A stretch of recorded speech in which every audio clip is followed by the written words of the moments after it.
السلام علیکم ورحمۃ اللہ وبرکاتہ۔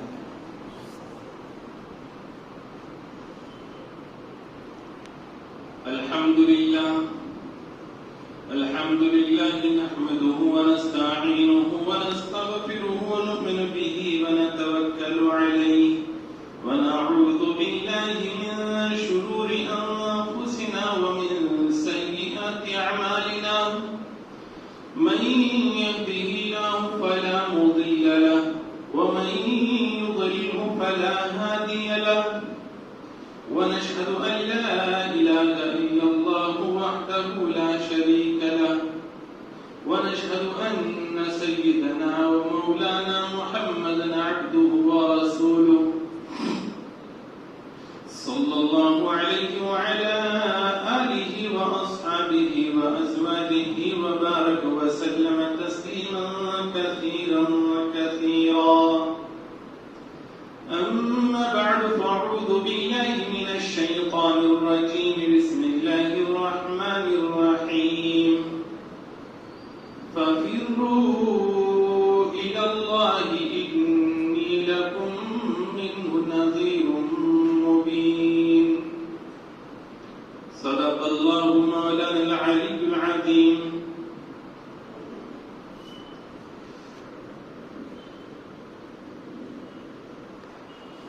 وأن رسول الله صلى الله عليه وسلم قال في المعتكف: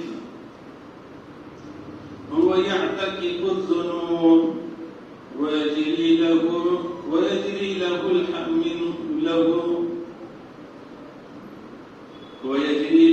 من الحسنات كعامل الحسنات كلها، أو كما قال عليه الصلاة والسلام. وصدق رسوله النبي الأمي الكريم. نحن على ذلك لمن الشاهدين والشاكرين والحمد لله رب العالمين. محترم بزرگوں اور دوستو، ماہ رمضان المبارک کے گویا آج 15 دن پورے ہوئے، اور اب یہاں سے آگے اب رمضان المبارک کا مہینہ ہم سے جدائی کی طرف بڑھ رہا ہے. یہ مہینے کا چاند جب نظر آیا تو اس وقت سے اللہ تعالی کی طرف سے رحمتوں کا، مغفرتوں کا، برکتوں کا نزول شروع ہوا، اور جو اہل ایمان ہیں ان کے لیے ایک سنہرا موقع ملا کہ وہ ان لمحات کی اور ان ایام کی قدر کرتے ہوئے اپنا رشتہ اللہ تعالی سے مضبوط کرے، اپنے نام اعمال کو نیکیوں سے بھرے، اللہ کے سامنے رو دھو کر اپنے گناہوں کی بخشش کروائے، اور رمضان المبارک کی عبادتوں کے طفیل تقوی کی دولت سے مالا مال ہو، اور اپنے آپ کو ایسا بنائیں کہ پورا سال اللہ کی خوشنودی اور اللہ کی رضا کے لیے چلتے پھرتے، اٹھتے بیٹھتے، سوتے ہوئے جاگتے ہوئے، گھر میں باہر، زندگی کے ہر گوشے میں اللہ کا ڈر اور اللہ تعالیٰ کے احکامات پر عمل زندہ رہے، اس کے لیے تیاری کا یہ مہینہ تھا. دیکھنے میں یہ آ رہا ہے کہ جس قدر مجھے اور آپ کو ضرورت ہے اللہ کی طرف رجوع کرنے کی اور اللہ سے تعلق قائم کرنے کی، دنیا سے کٹ کر اللہ کے ہو کے رہنے کی، اسی قدر ہم اللہ تعالیٰ سے دور ہوتے جا رہے ہیں.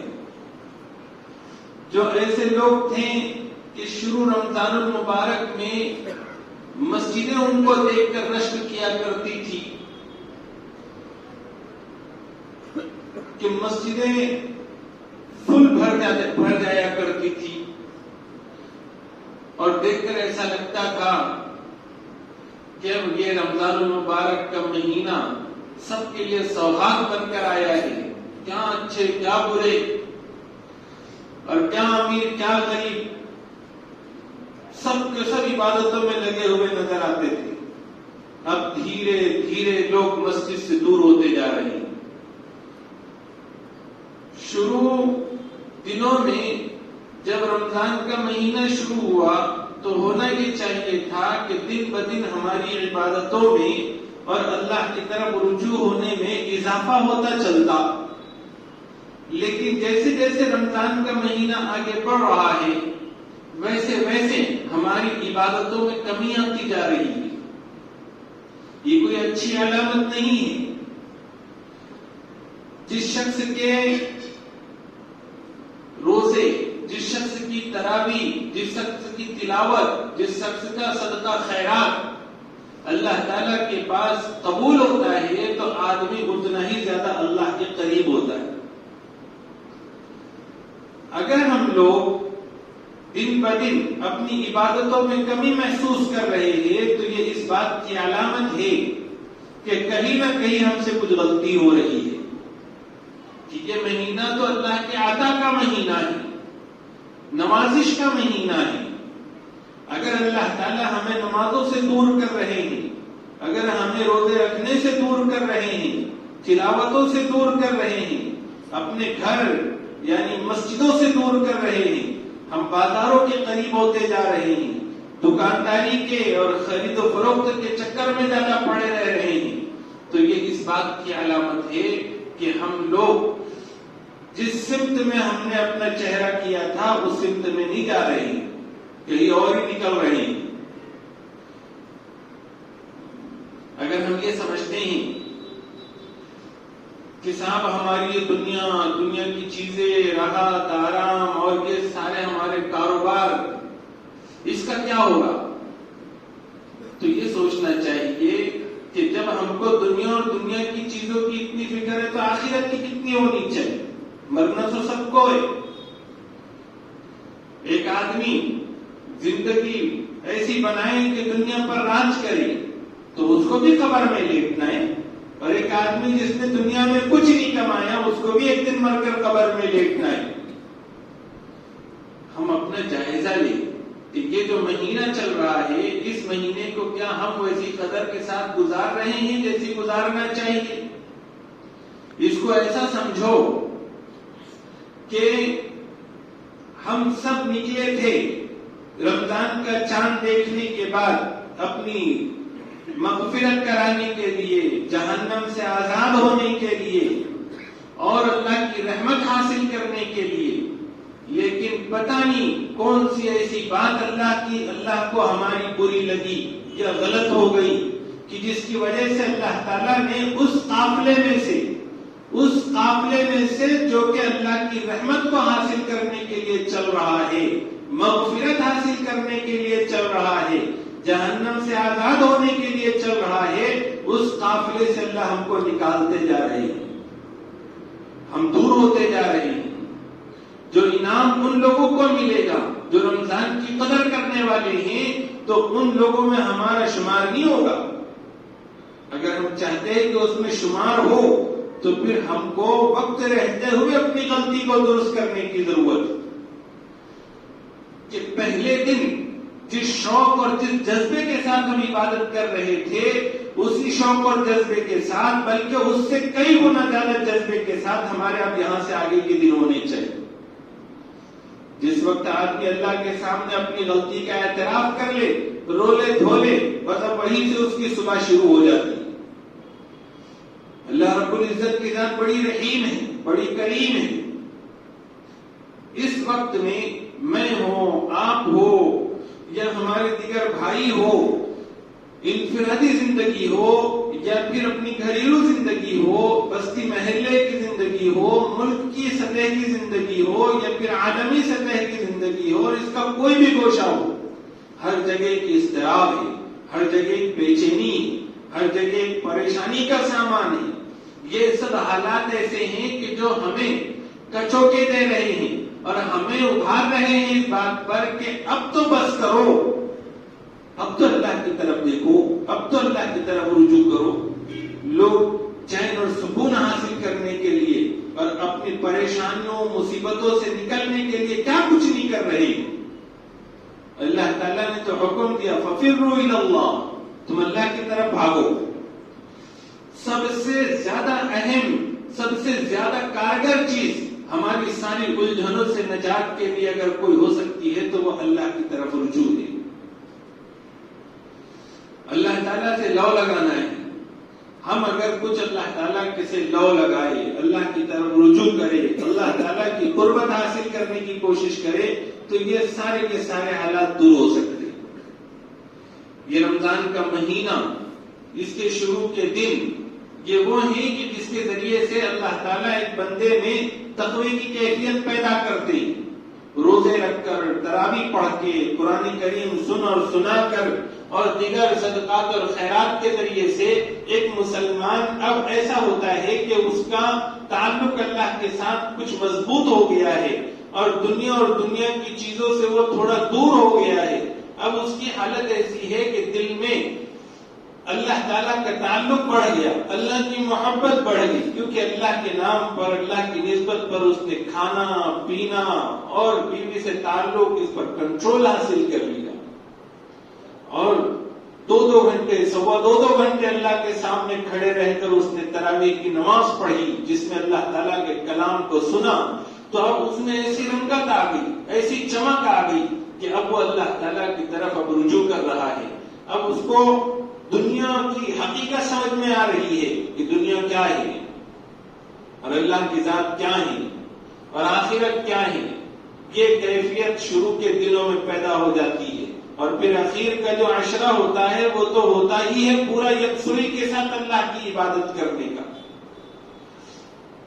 حضور صلی اللہ علیہ وسلم جیسے ہی آخری عشرہ شروع ہوتا تو اس وقت میں پہلے دنوں کے مقابلے میں زیادہ عبادت فرماتے، پوری رات اللہ کے سامنے عبادت میں گزارتے، اپنے گھر کی مستورات کو، گھر کے لوگوں کو بھی اٹھاتے کہ چلو اللہ کے سامنے جھکو، عبادت میں مشغول ہو جاؤ۔ ایک بڑی عظیم الشان عبادت آخری عشرے کی رکھی گئی جس کو اعتکاف ہم کہتے ہیں۔ آج 15واں روزہ ہے، ٹھیک 4-5 دن کے بعد میں پھر یہ عبادت شروع ہوگی۔ یہ اعتکاف، اس کی 3 حیثیتیں ہوتی ہیں۔ کبھی تو یہ واجب ہوتا ہے، واجب اس وقت میں ہوتا ہے جبکہ کوئی نظر مان لے کہ میرا فلان کام اگر ہو گیا تو میں اتنے دن کا اعتکاف کروں گا، تو اب یہ اعتکاف کرنا اس کام ہونے کے بعد اس پر واجب ہے۔ اور واجب اعتکاف کے لیے ضروری ہے کہ وہ مسجد میں ہو، مرد اگر ہے، اور پھر روزے کی حالت میں ہو، پھر رمضان میں رکھے یا رمضان کے بعد وہ عمل کیا جائے۔ دوسری صورت ہے اعتکاف کی نفل اعتکاف۔ نفل اعتکاف کے لیے کوئی ٹائم متعین نہیں ہے، آپ 1-2 گھنٹے کے لیے بھی مسجد میں آئے ہیں اور آنے کے بعد میں آپ نے نیت کر لی کہ میں اللہ کو راضی کرنے کے لیے جب تک رہوں گا مسجد میں اعتکاف سے رہوں گا، میں اللہ تعالیٰ کو راضی کرنے کے لیے جب تک مسجد میں رہوں گا اعتکاف سے رہوں گا۔ آپ جب تک مسجد میں ہیں آپ کو اعتکاف کا ثواب ملتا رہے گا، یہ نفلی اعتکاف ہے۔ اور ایک اعتکاف ہے سنت اعتکاف، اور وہ ہے رمضان المبارک کے آخری 10 دنوں کا اعتکاف۔ یہ آخری جو 10 دن ہیں، یہ جو 10 دن کا اعتکاف ہے، یہ شروع ہوتا ہے 20واں روزہ ختم ہونے کے وقت، یعنی کہ 21ویں کی شب میں غروب آفتاب کے وقت سے تو چاند نظر آنے تک۔ چاند نظر آ گیا، چاہے 29 کو نظر آؤ یا 30 کو نظر آؤ، اب اس مغرب کے بعد تک یہ 10 دن کا اعتکاف ہوتا ہے۔ کبھی 9 دن بھرتے، کبھی 10 دن بھرتے، 9 دن بھی ہوئے تو اللہ تعالیٰ 10 کا ہی ثواب عطا فرماتے۔ یہ وہ اعتکاف ہے کہ جو اعتکاف 10 دن کا اعتکاف کہلاتا ہے، اور یہ سنت اعتکاف ہے۔ مسجد کی عبادتوں میں ایک عبادت مسجد کے اندر اعتکاف کرنا بھی ہے۔ یہی وجہ ہے کہ رمضان کے آخری عشرے میں اگر کوئی محلے کی مسجد میں ایک آدمی بھی اعتکاف میں نہیں بیٹھا تو پوری بستی گنہگار ہوتی، کیونکہ وہ سنت موقع علی الکفایہ ہے۔ اور مسئلہ یہ ہے کہ اگر غروب آفتاب کے بعد 21ویں شب میں غروب آفتاب کے بعد اگر کوئی مسجد میں پہنچے اور اعتکاف کی نیت کرے، یا پہلے سے پہنچا ہوا تھا لیکن اعتکاف کی نیت مغرب کے بعد کرے، تو اب اس کا سنت اعتکاف نہیں ہوگا، وہ نفل ہو جائے گا۔ سنت اعتکاف کے لیے ضروری ہے کہ 21ویں شب آنے سے پہلے، یعنی غروب آفتاب سے پہلے مسجد میں پہنچے اور وہاں پر اعتکاف کی نیت کر لے، تو تب جا کر وہ سنت اعتکاف شروع ہوگا۔ سنت اعتکاف کے لیے ضروری ہے کہ وہ پورے 10 دن کا ہو، 3 دن کا، 1 دن کا، 2 دن کا، 5 دن کا، 6 دن کا جو اعتکاف آخری عشرے میں لوگ کرتے ہیں وہ سنت نہیں ہوتا، وہ نفل ہوتا ہے۔ دوسری شرط سنت اعتکاف کی یہ ہے کہ سنت اعتکاف میں روزہ رکھنا ضروری ہے۔ اس لیے کوئی ایسا معذور ہے کہ روزہ نہیں رکھ سکتا تو اس کا اعتکاف سنت اعتکاف نہیں ہوگا۔ اسی طرح سے کسی کا روزہ ٹوٹ گیا ہے تو اب اس کا اعتکاف نفل ہو جائے گا، سنت باقی نہیں رہے گا۔ اور پھر اگر چاند رات سے پہلے اٹھ گیا ہے تو پھر اب اس کا اعتکاف نفل ہو جائے گا، سنت باقی نہیں رہے گا۔ یہ جو اعتکاف ہے آخری عشرے کا 10 دن کا اعتکاف، اس کی بڑی اہمیت ہے۔ حضور صلی اللہ علیہ وسلم نے ہجرت کے بعد مدینہ منورہ تشریف لانے کے بعد 10 سال گزارے تو آپ نے کسی وقت میں بھی اپنے اعتکاف کو نہیں چھوڑا۔ بعض روایتوں میں ہے کہ 1 سال اعتکاف جب چھوٹا تو اگلے سال آپ صلی اللہ علیہ وسلم نے 20 دن کا اعتکاف فرمایا۔ امام زہری رحمۃ اللہ علیہ فرماتے ہیں، بہت بڑے محدث ہیں، وہ فرماتے ہیں کہ تعجب ہے کہ مسلمان آخری عشرے کے اعتکاف کو اہمیت نہیں دیتے، جبکہ ان کے آقا محمد الرسول اللہ صلی اللہ علیہ وسلم کے پاس اس کی اتنی اہمیت ہے کہ آپ صلی اللہ علیہ وسلم نے کبھی بھی آخری عشرے کا 10 دن کا اعتکاف نہیں چھوڑا، اور کسی وقت چھوٹ گیا تو اگلے سال آپ نے 20 دن کا اعتکاف فرمایا۔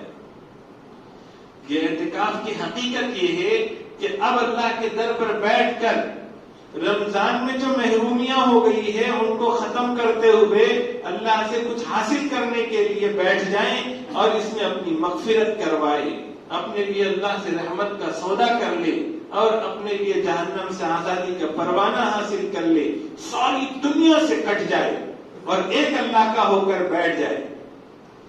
یہ بتائیں کہ اب میرا دنیا سے کوئی تعلق نہیں ہے، یہ محدود چند دن جو اعتکاف میں بیٹھتے ہیں یہ اللہ تعالیٰ کے در پر اللہ تعالیٰ کی محبت میں، اللہ تعالیٰ کی یاد میں بیٹھنا ہے اور اس کے ذریعے سے اللہ تعالیٰ سے لینا ہے۔ جیسے کسی کریم کے دروازے پر کوئی بیٹھ جائے تو کب نہ کب دروازہ ضرور کھلتا ہے، تو اسی طرح سے جو اعتکاف میں بیٹھتے ہیں ان کے لیے اللہ کی طرف سے رحمت، مغفرت اور جہنم کی خلاصی کا دروازہ ضرور کھلتا ہے۔ جیسے ایک ماں اپنے بچے کو ڈانٹے ڈپٹے اور گھر سے نکال دے اس کی کسی شرارت پر، وہ دنیا بھر میں بھٹکے، ادھر ادھر بھاگے اور اپنے مستی کرے، لیکن ایک وقت آتا ہے کہ وہ تھک جاتا ہے اور تھکنے کے بعد سوچتا ہے کہ میرے لیے پناہ کی جگہ میرے گھر کے علاوہ کچھ نہیں ہے، اپنے ماں کے آغوش کے علاوہ کچھ نہیں ہے۔ وہ بچہ جب واپس آتا ہے اور دیکھتا ہے کہ دروازہ تو میرے لیے بند ہے تو وہ ادھر ادھر بھاگتا نہیں ہے، وہ وہیں پر دروازے پر بیٹھ جاتا ہے اور انتظار کرتا ہے کہ کسی وقت میری ماں دروازہ کھولے گی تو میں اس سے معافی مانگ لوں گا یا اس کی کڑوی کسیلی سن لوں گا، لیکن میری ماں تو میری ماں ہے، وہ مجھے اندر ضرور لے۔ بیٹھ جاتا ہے، دروازہ اگر جلدی نہ کھولے، نیند آ جائے تو وہ سو بھی جاتا ہے۔ اور ماں تو ماں ہوتی ہے، جب اس کو پتا چلتا ہے اور وہ دروازہ کھولتی ہے تو وہ اپنے بچے کو کبھی پیار سے اور کبھی جھڑکی دے کر، کچھ کیوں نہ ہو لیکن وہ اپنی رحمت کے آغوش میں اس کو لے لیتی ہے۔ ہمارا رب، ہمارا اللہ ہم سے تو 70 ماؤں سے زیادہ محبت کرتے ہیں، تو ہم دور ہو گئے، کاروبار میں، بزنس میں، بیوی بچوں میں، دوستوں میں، آوارگی میں دور چلے گئے، تو یہ اعتکاف یہ ایسا ہے جیسے کہ اب تھک ہار کر ہم اللہ کی طرف رجوع کرنے کے لیے آئے ہیں اور جانتے ہیں کہ ہمارا رب کتنا قریب ہے، جانتے ہیں کہ ہمارا رب کتنا ہم سے پیار کرتا ہے اور محبت رکھتا ہے، اس لیے بیٹھ جاتے ہیں۔ اب کھانا بھی یہی، سونا بھی یہی، پڑے ہیں بس اللہ اللہ کرتے ہوئے اور جب بیٹھے ہوئے ہیں چاہے خالی ہی کیوں نہ بیٹھے ہو، اعتکاف والوں کی شان تو اتنی اونچی کہ حضرت عبداللہ بن عباس رضی اللہ تعالیٰ عنہ فرماتے ہیں کہ حضور صلی اللہ علیہ وسلم نے فرمایا کہ اعتکاف کرنے والا اپنے آپ کو گناہوں سے گویا کہ بچا لیتا ہے، گناہوں سے وہ اعتکاف کرتا ہے کہ اللہ کے گھر میں بیٹھا ہے تو کہیں نہ کہیں مسلمان کو اللہ کے گھر کی عظمت کا لحاظ ہوتا ہے. اس وجہ سے باہر جو گناہ وہ کیا کرتا تھا اب وہ اللہ کے گھر میں بیٹھ کر ان گناہوں سے بچ گیا ہے. اور اس کی نیکیاں مسلسل جاری رہتی ہے. بہت ساری نیکیاں جو وہ باہر تھا تو کر سکتا تھا، اب اعتکاف میں بیٹھ گیا 10 دن تو وہ نیکیاں نہیں کر سکتا. مثال کے طور پر کسی کی نماز جنازہ میں شریک نہیں ہو سکتا، کوئی بیمار ہو جائے تو اس کی عیادت نہیں کر سکتا، اپنے ماں باپ کے پیر نہیں دبا سکتا، اپنے بیوی بچوں کو دیکھ کر خوش ہونا یہ بھی عبادت ہے، ان کی نگرانی دیکھ بھال نہیں کر سکتا. اب یہ ساری نیکیاں اس کی چھوٹ رہی ہے. تو جو نیکیاں کرنے والے لوگ باہر رہ کر وہ جتنی نیکیاں کر رہے ہیں اس کا اجر و ثواب اس کو یہاں ملتا رہ رہا ہے. باہر رہ کر شاید وہ نیکیاں اس درجے میں نہ کر سکے، لیکن اعتکاف میں بیٹھنے والے کو مفت میں وہ ساری نیکیاں بھی ملتی، وہ ساری کی ساری نیکیاں ملتی. اعتکاف کرنے والے کی شان تو یہ ہے کہ وہ یہاں پر مسلسل عبادت میں لگا ہوا ہے، اس کا ہر لمحہ عبادت شمار ہو رہا ہے. جیسے روزہ ہوتا ہے تو روزے دار کو ہر لمحہ عبادت کا ثواب ملتا ہے. سحری کر لی، اب افطار تک وہ روزے کی حالت میں، تو پورا روزہ اس کا چل رہا ہے مسلسل، تو ایسے ہی اس کو پورا وقت عبادت کا ثواب ملتا ہے. تکبیر تحریمہ کہہ لی، نماز ہونے تک وہ پورا کے پورا عبادت میں شریک، عبادت کا ثواب اس کو مل رہا ہے. ایسے ہی 10 دن جو اعتکاف میں بیٹھا ہے تو پہلے دن سے لے کر آخر دن تک اس میں کیا کچھ نہیں وہ کرے گا، وہ ساری چیزیں عبادت میں کاؤنٹ ہو رہی ہے. اس کا ذکر تلاوت کرنا، اس کا نفلیں پڑھنا، اس کا دینی مجلسوں میں شریک ہو کر بیانات کا سننا، کچھ سیکھنا سکھانا کرنا، یہ سب بھی عبادت ہے. اس کے علاوہ جو تھوڑی دیر کے لیے وہ آرام کرتا ہے یا سوتا ہے تو وہ بھی میٹر اس کا عبادت میں شمار ہو رہا ہے. اس کے ساتھ ساتھ وہ ضرورت سے پیشاب یا پیخانے کو مسجد سے باہر جاتا ہے تو بھی اس کا اعتکاف ختم نہیں ہوتا، تو بھی اس کے عبادت کا میٹر چالو رہتا ہے. جتنا وقت وہ 10 دن گزارا اس نے وہ ساری کی ساری اس کی عبادت میں شمار ہوا، اور ہر لمحے کے اعتبار سے اس کو اعتکاف کے میٹر کے حساب سے ثواب مل رہا ہے. اب اندازہ کرو کہ ایک دن کے اعتکاف کا ثواب، حدیث میں یہ بتایا گیا کہ اللہ کو اعتکاف کتنا پسند ہے اور کتنی اللہ کے پاس اس کی اہمیت ہے کہ حضور صلی اللہ علیہ وسلم نے فرمایا کہ جو ایک دن کا نفلی اعتکاف کرتا ہے تو اللہ تعالیٰ اس کو جہنم سے 3 خندق دور کر دیتے ہیں، اور ہر خندق کے درمیان کا جو فاصلہ ہے وہ زمین آسمان کے برابر ہے. تو جب نفل اعتکاف کا، وہ بھی ایک دن کے اعتکاف کا ثواب ایسا ہے تو بتاؤ آخری عشرے کا جو سنت اعتکاف ہے اس کا کتنا ثواب ہوگا، اور وہ 10 دن کا ہے اس کا کتنا ثواب ہوگا. اس سے اندازہ کیجئے کہ حضور صلی اللہ علیہ وسلم نے فرمایا کہ جو 10 دن کا اعتکاف کرتا ہے آخری عشرے کا، اس کو 2 حج اور 2 عمرے کا ثواب ملتا ہے. کیونکہ یہ بھی محبت کی شان لیے ہوئے عبادت ہے، اور حج میں محبت کی شان والی عبادت ہے کہ حج میں بھی بندہ سب کچھ اللہ کے لیے چھوڑ کر صرف اللہ کا ہو جاتا ہے 8 دن کے لیے، 5 دن کے لیے. تو اسی طرح سے یہاں پر بھی بستیوں میں رہنے والے جن کو حج جیسی عبادت کی سعادت نصیب نہ ہو رہی ہو یا ہوئی ہو لیکن بار بار نہ ہو سکتی ہو، تو اب ایسے جو لوگ ہیں ان کو اللہ تعالیٰ یہ موقع عنایت فرماتے ہیں کہ صرف اللہ کی خاطر 10 دن کے لیے رمضان کے آخری عشرے میں اپنے دیگر مشغولیتوں کو، دیگر ضرورتوں کو، گھر بار کو، بیوی بچوں کو، ماں باپ کو، کاروبار کو، اپنے بزنس کو، اپنے دیگر تقاضوں کو چھوڑ کر بس اللہ کے در پر بیٹھ جانا، صرف اللہ کی محبت میں، یہ عاشقوں والی عبادت ہے. اس عبادت کی جس قدر اہمیت ہے اسی قدر اس سلسلے میں ہمارے درمیان میں لاپرواہی اور غفلت بڑھتی جا رہی ہے دن بدن. بتاؤ مسجد کے اعتبار سے تو کم سے کم ایک آدمی اعتکاف میں بیٹھنا چاہیے، ورنہ تو سارے کے سارے محلے والے گنہگار ہوتے. کسی مسجد میں ایک آدمی بھی بیٹھنے والا نہیں ہوتا ہے. اچھا چلو، اس سے مسجد کہاں قضا ہو رہا ہے، لیکن بحیثیت مومن کی اور بحیثیت حضور صلی اللہ علیہ وسلم کے امتی ہونے کی اور بحیثیت اپنی ساری مشکلات کا حل نکالنے کے لیے اور اللہ تعالیٰ سے لو لگانے کے لیے جو اعتکاف رکھا گیا ہے، اس میں تو ہم سب کی ذمہ داری ہے. لیکن حال کیا ہے؟ جو اپنے آپ کو دیندار سمجھتے ہیں، جن کو اللہ تعالیٰ نمازوں کی توفیق دیتے ہیں، روزوں کی توفیق دیتے ہیں، جن کو اللہ تعالیٰ تہجد کی توفیق دیتے ہیں، جن کو دین کے بڑے بڑے کاموں کی توفیق دیتے ہیں، ان کا بھی یہ حال ہے کہ وہ اعتکاف کو اہمیت نہیں دیتے اور اعتکاف کے لیے ان کے پاس کوئی پلان نہیں ہوتا.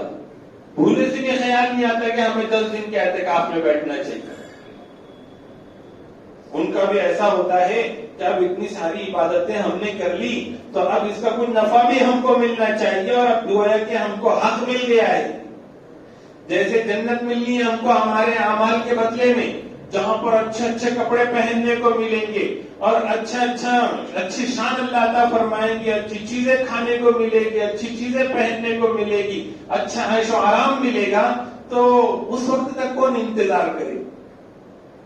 اب رمضان کے 20 دن ہو گئے ہیں، اس میں اچھی خاصی عبادت کر لی ہے، اب یہ آخری 10 دن میں کچھ یہاں بازار سے اچھے کپڑے لا لیتے، یہیں سے کچھ اچھی کھانے کی چیزیں لا لیتے، اور ایسا سمجھتے ہیں کہ عید نام ہے شیر خورمے کا، عید نام ہے گلگلوں کا، عید نام ہے اچھے کپڑے پہننے کا. کس دھوکے میں پڑے ہوئے ہم لوگ؟ عید اس کا نام نہیں ہے. عید تو اس کا نام ہے کہ اللہ اعلان کر دے کہ جاؤ میں نے سب کو معاف کر دیا.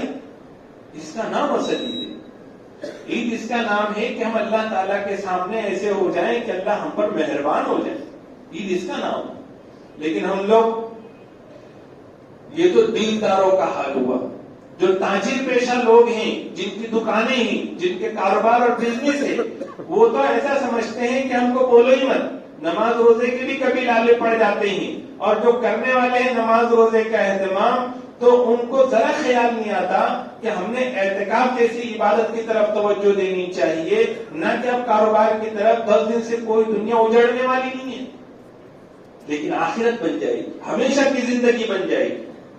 سوچنا یہ چاہیے تھا کہ آخری 10 دن ہیں تو یہ کتنے قیمتی اور اہم دن ہے کہ اس میں ہم نے عبادتوں میں صرف کرنے چاہیے، نہ کہ کاروبار کے نقصان کی بڑی فکر ہو.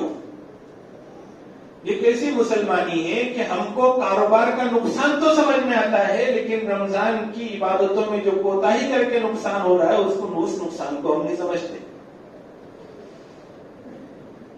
نوجوان لوگ ہیں، کتنی زندگی گناہوں میں گزر رہی ہے. کم سے کم 10 دن تو ایسے گزار لو کہ جس میں ہم مسجد میں پڑے ہوئے ہیں، اللہ کے سامنے رونا دھونا کر رہے ہیں. اعتکاف میں کرنا کیا ہوتا ہے؟ کوئی عبادت مخصوص نہیں کی گئی. جتنی عبادتیں میسر آ سکتی ہو، دل لگتا وہ کرے، ورنہ کم سے کم 3 کام تو کرے. ایک تو اپنی زبان پہ کنٹرول کرے، فون کو پاس میں نہ رکھے، اپنے دوستوں کو پاس میں نہ آنے، زبان کو کنٹرول میں رکھے. دوسرا، مسجد سے باہر نہ نکلے، صرف پیشاب پیخانے اور وضو کے لیے اجازت ہے باہر جانے کی، اور غسل کی حاجت ہو گئی تو غسل کرنے کی اجازت ہے، باقی باہر نکلنے کی اجازت نہیں. تیسری چیز، اللہ کے سامنے روئے اپنے گناہوں کے اوپر. اصل چیز تو اعتکاف میں یہی ہے. اس کے علاوہ کوئی بہت زیادہ پہاڑ کھودنے کی چیز نہیں ہے، اور اتنے میں اللہ جو کچھ دینے والے اس کا ہم اندازہ نہیں کر سکتے. خواتین بھی اعتکاف کر سکتی ہے، بس ان کو حکم یہ ہے کہ وہ مسجد میں اعتکاف نہیں کر سکتی، گھر میں ایک جگہ مخصوص کرنی ہے اعتکاف کی، اور 10 دن کے لیے وہاں بیٹھ جانا ہے. ان کے لیے تو اتنا آسان ہے کہ وہیں بیٹھے بیٹھے وہ اپنے گھر کی دیگر مستورات سے جو ہے تو کام بھی لے سکتی ہے اور اپنے اللہ میں بھی لگی رہ سکتی ہے. اتنی جگہ جو مخصوص کی گئی ہے وہاں سے بس باہر نکلنا ہے صرف ضرورت کو، پیشاب پیخانے کی ضرورت، اس کے علاوہ باہر نہیں نکلنا ہے. لیکن ناپاکی کے حالت میں اعتکاف میں نہیں بیٹھ سکتے، اس کا خیال رکھنا ہے.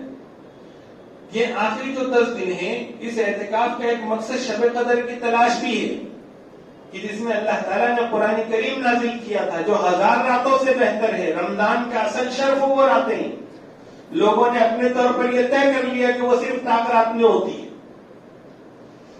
اور جو حدیثوں میں بتایا گیا کہ اس کو تلاش کرو طاق راتوں میں، تو کچھ حدیثیں ایسی ہیں جس میں بتایا گیا کہ آخری عشرے کی 10 راتوں میں تلاش کرو، اور بعد میں کہ طاق راتوں میں تلاش کرو، تو طاق راتوں میں امید ہے زیادہ کی کہ اس میں شب قدر ملے گی، لیکن بس وہ طاق راتوں کا ایسا رواج چل گیا ہے کہ صرف طاق راتوں میں لوگ پوری رات کوئی نہ کوئی ایک انتظام بنا کر کے بھی لوگوں کو اعتکاف شب قدر مل جائے۔ دوسری چیزیں تو مل سکتی ہے، لیکن شب قدر تو عبادتیں کرنے کے بعد ملے گی۔